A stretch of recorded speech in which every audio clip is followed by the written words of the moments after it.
பொழுது விடிஞ்சா இந்த பொழுது எப்படித்தான் போக போதோ என்று வாழ்க்கை நடத்துகின்றவர்கள் ஏராளம் ஏராளம்.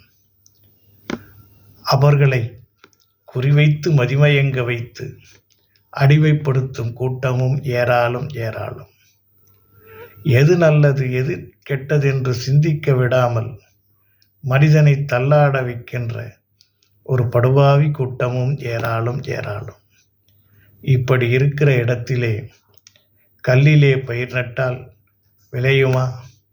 நல்ல அறிவுரைகளை சொன்னால் அவர்கள் அதற்கு இடம் கொடுத்து மதித்து நடப்பார்களா?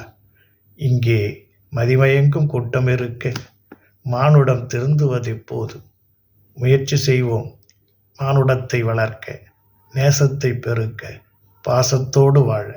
எல்லாம் இன்பமயம், எப்பொழுதும் இன்பமயம்.